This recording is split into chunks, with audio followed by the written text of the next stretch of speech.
তো যুক্ত হওয়া, এই যুক্ত হওয়াটা চাই। গোবিন্দ ইয়াগ করে মনোনিবেশ ঘটিয়ে তিনি সূর্যদেবের স্তব স্তুতি করছেন। কোনো বস্তুর দিকে তার দৃষ্টি নাই, লক্ষ্য নাই, খেয়াল নাই, বাহ্যে কোনো জ্ঞান নাই, জ্ঞান শূন্য হয়ে গেছে যেন আত্ম অনুরাগে।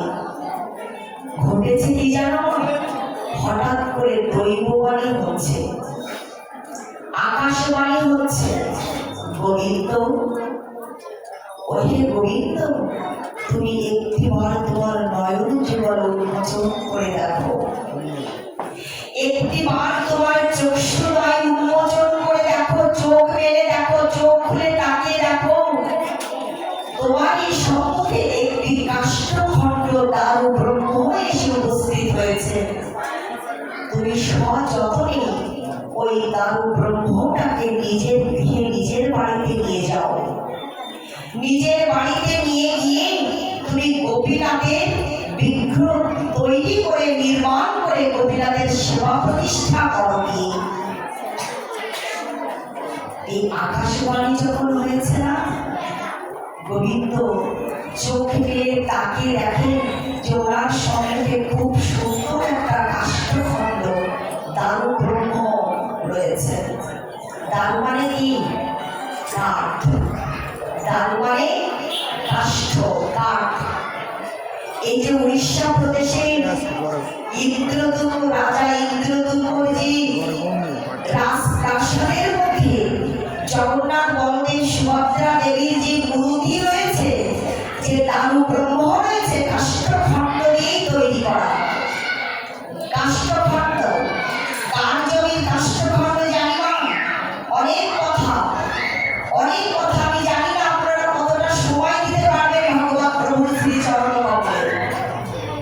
আমরা সকলে লালাবাবুর কথা শুনেছি, লালাবাবু, হ্যাঁ, আমরা পূর্বে দান প্রদানের কথা শ্রবণ করছিলাম না বাবা? লক্ষ্য করে দেখুন, এই তদন্তিকালের জমিদার পুত্র লালাবাবু তার পিতৃদেবের অর্ধেকটা সম্পত্তি স্ত্রী আর পুত্রের নামে রেখে বাকি 50% জমিদারি বিক্রি করে শ্রীরাম বৃন্দাবনের মাটিতে সর্বপ্রথমে তিনি শ্বেত প্রস্তর দ্বারা, অর্থাৎ সাদা পাথরে দিয়ে রাধা গোবিন্দের মন্দির নির্মাণ করেছিলেন এবং নিজের অর্থ দিয়ে, নিজের নাম ছিল কৃষ্ণচন্দ্র সিংহ, যেটা পিতামহ গঙ্গা গোবিন্দ সিংহ লালা বলে ডাকতেন। লালা বলে ডাকতেন, আদর করে। একটা ডাক নাম থাকে না বাচ্চাদের, পিতামাতা এক নাম নামে ডাকে বাচ্চাদের, কিন্তু ঠাকুমা দাদু থাকলে দেখবেন আদর করে সন্তানদের একটা নাম রাখে, নাতি পুতিদের একটা নামে ডাকে, ডাকে না? তাই গঙ্গা গোবিন্দ সিংহ কৃষ্ণচন্দ্র সিংহকে লালাবাবু বলে ডাকতেন। এটা ওনার ডাক নাম ছিল লালাবাবু। তো এই লালাবাবু বাকি 25% জমিদারি বিক্রি করে বৃন্দাবনের মাটিতে রাধা গোবিন্দের মন্দির প্রতিষ্ঠা করলেন আর বিগ্রহ প্রতিষ্ঠা করলেন। নিজের নাম কৃষ্ণচন্দ্র সিংহ, তাই নিজের নাম অনুসারে বিগ্রহের নামকরণ করলেন কৃষ্ণচন্দ্রিমা, শ্রীকৃষ্ণচন্দ্রিমা। বুঝতে পেরেছ মা? তোমরা কেমন করে বাবার নামের আদ্যক্ষর, মায়ের নামের আদ্যক্ষর দিয়ে সন্তানদের নামকরণ করো, করো না? বাবা মায়ের নামের সাথে সাদৃশ্যতা রেখে, মিল রেখে সন্তানদের নামকরণ করি আমরা অনেকেই। আর লালাবাবু নিজের নামের সাথে মিলিয়ে মিশিয়ে প্রতিষ্ঠিত বিগ্রহের নামকরণ করলেন শ্রীকৃষ্ণচন্দ্রিমা। এই লালাবাবুর সেবায় এতটাই সন্তুষ্ট হয়েছিলেন যে উড়িষ্যা প্রদেশের যে জমিদার ছিলেন, তার যে কর, আগের সময় যে কর দিতে হতো না, সেই কর নাজাই পড়ে গিয়েছিল। লালাবাবু তার উপার্জিত অর্থ দিয়ে সেই কর শোধ করে দিয়ে জগন্নাথ মন্দিরকে, বিগ্রহকে রক্ষা করেছিলেন।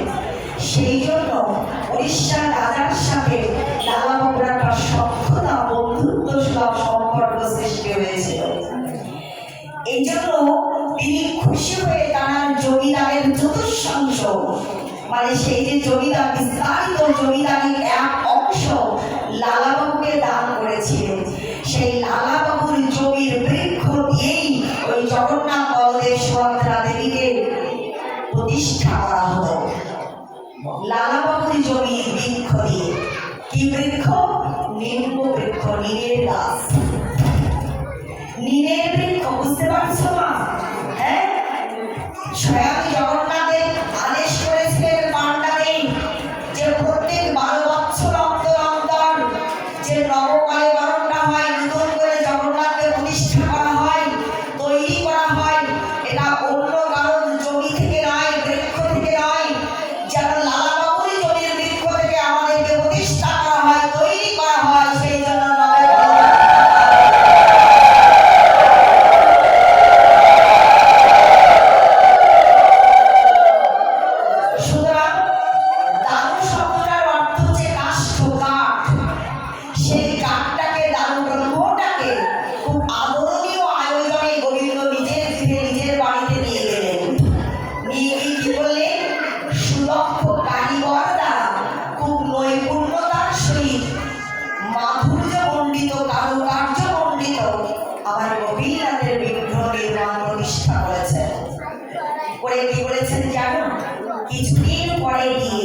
বিবাহ করেছেন, তো কিছুদিন পরে গিয়ে ওনাদের ঘর আলো করে, ওনাদের গৃহমন্দির আলোকিত উদ্ভাসিত জ্যোতির্ময় করে একটা নবজাতক এসেছে।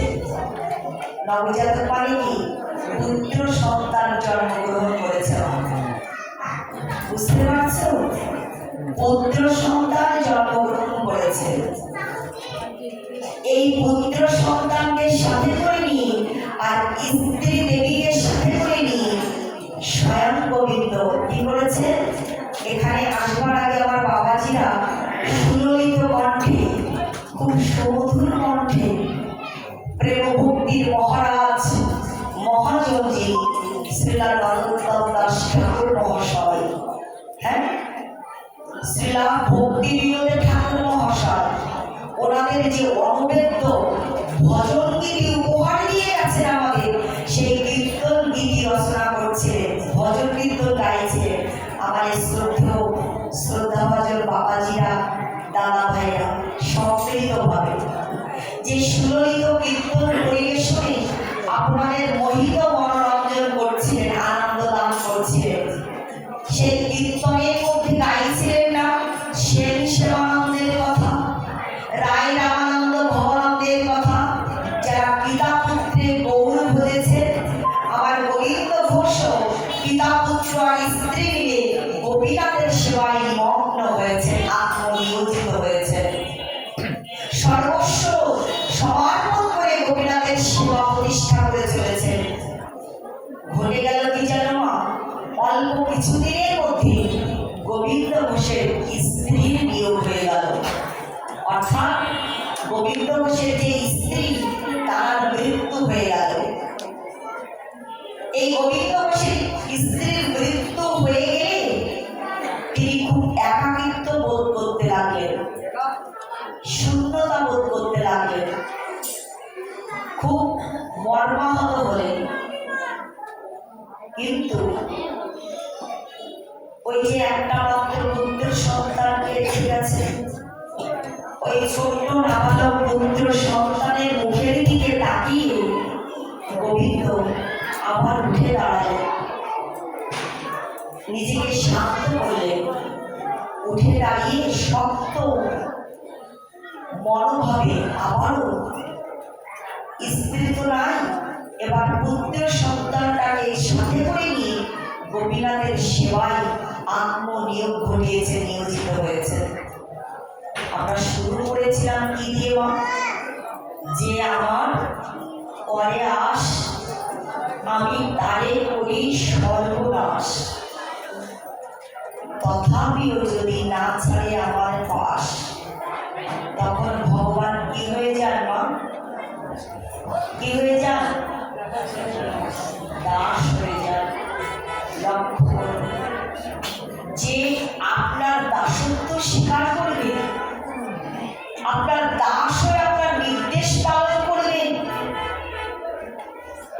সেই ভগবানকে আপনি কিছু দিবেন না, সেটা কি কখনো হয়?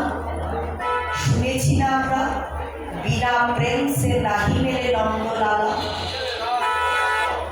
একথা আমাদের শোনা, একথা আমরা পূর্বে শুনেছি যে বিনা প্রেম সে নাহি মেলে নন্দলালা। নন্দলালাকে আরাধ্য ভগবান ব্রজেশ্বরায় স্তব্ধ বৃন্দাবনম।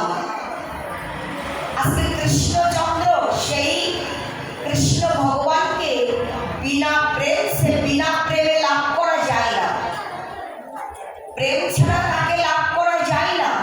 এই গত কিছুদিন আগে দামোদর ব্রত পালন করেছেন না বাবা আপনারা? ভগবান শ্রীকৃষ্ণের দামবন্ধনে লীলা অনুষ্ঠিত হয়ে গেছে না, যাকে ঊর্জা ব্রত বলা হয়, কার্তিক ব্রত নিয়মিতভাবে পালন বলা হয়েছে। 1 মাস একাদশী থেকে একাদশী, পূর্ণিমা থেকে রাস পূর্ণিমা পর্যন্ত করেছিলেন কি?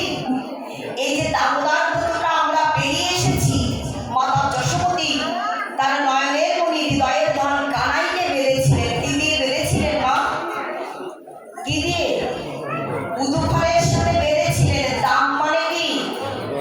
দাম মানে উদর, আর রজ্জু মানে দড়ি। এই উদরটা বেঁধেছিলেন উদুফলের সাথে মাতা যশোদা। কি দিয়ে বেঁধেছিলেন? দড়ি দিয়ে, তাই না? কি দড়ি দিয়ে বেঁধেছিলেন মা? গরু বাঁধা, ছাগল বাঁধা, আমার মতো করে গাধা বাঁধা দড়ি দিয়ে, ছাগল গরু গাধা ঘোড়া বাঁধা দিয়ে, দড়ি দিয়ে, রজ্জু দিয়ে, রশি দিয়ে কি বেঁধেছিলেন? বললেন না। কি দড়ি দিয়ে বেঁধেছিলেন?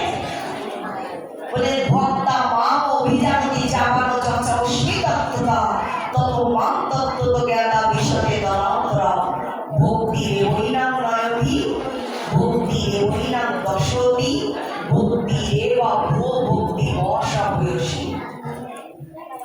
প্রেম ভক্তির উপর রজ্জু দিয়ে বেঁধেছিলেন, প্রেম ভক্তির উপর রজ্জু দিয়ে। এই যে মহা মুসিবতে ফেলে দিয়েছেন আপনারা আমাদের এই বস্তুটা দিয়ে। কি বলে? প্রেম ভক্তির উপর রজ্জু দিয়ে বেঁধেছিলেন, প্রেম ভক্তি দিয়ে। অর্থাৎ ভগবান কৃষ্ণচন্দ্রকে প্রেম দিয়ে ছাড়া লাভ করা যায় না। আর প্রেমের সাথে কি থাকবে? বলে বিনা সাধনে নাহি মেলে নন্দলালা। সাধন পরিশ্রম ছাড়া, ভজন পরিশ্রম ছাড়া কৃষ্ণ ভগবানকে লাভ করা, প্রাপ্ত হওয়া যায় না। তাহলে প্রেম থাকবে, কি হবে? চেঞ্জ করে দিব। রাধে রাধে।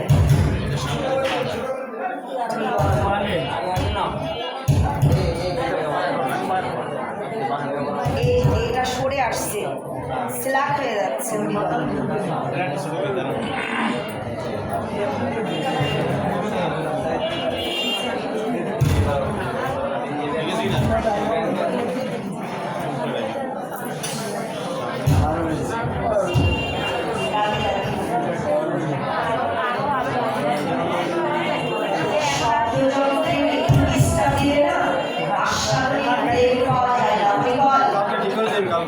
হরিবল, আমরা কেউ কথা বলবো না, একটু প্রেম করি, জয়পুরীর মধ্য